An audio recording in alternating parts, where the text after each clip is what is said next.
I think the wildest thing we ever did to Bubs, Elmore and I used to love to play this hymn book game. You can have a lot of fun with a hymn book at church. I don't know if you know this, but you can. For instance, you ever hear the minister say, "Turn over in your hymn book"? You know? I ain't never seen anybody could get in one, you know? Yeah. Turn over in your hymn book.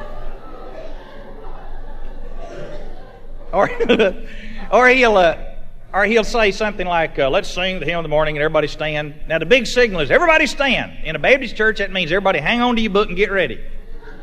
Because nobody stands till somebody gives the big swoop, right? Whoa, but anyway, all stand up. You got to have a signal or you don't move.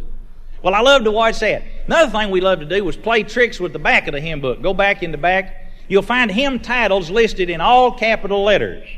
Like "Holy, Holy, Holy" will be all capital letters. That's a title. But if you don't know the title but can remember the opening phrase of a song, they'll give it to you with lowercase letters. The funniest one I ever saw, the title of the hymn is just classic. "Did you think to pray?" ? All capital letters is the title of the hymn.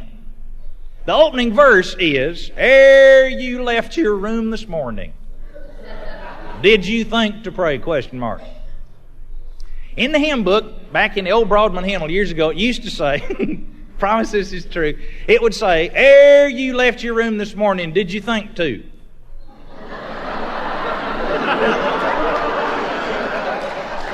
You know, I'd go all day thinking, gosh, I hope so, you know, wouldn't it? What if I didn't, you know? And I almost always do, surely I did, you know, things like that, but you never know. But you can have a lot of fun in the hymn book. Now, we found, especially, I think the funniest thing we ever did was on Bubs this particular day. Elmore and I were good at this. I'd find a hymn title and point to it and send it to Elmore. He would thumb through and find a hymn title to go with it so that when you read the two together, it got weird. Well, we'd do that all through the service with Bubs sitting there trying to listen to the sermon. He'd put his book on its end, put his elbow on it, and hold his chin and sit there through the service. And we'd pass this thing back and forth, and he'd watch it go to Elmore, watch it come back to me, and then he'd cave in, right? So when you put the two titles, the funniest one we ever got was this particular Sunday. I send it over Bubs to Elmore, and it says, "Have thine own way."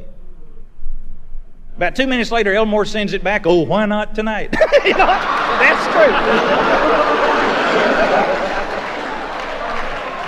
And Bubs just died. Ah, you know, well, it was that kind of stuff. We just drove the poor man crazy. And I think he really loved it.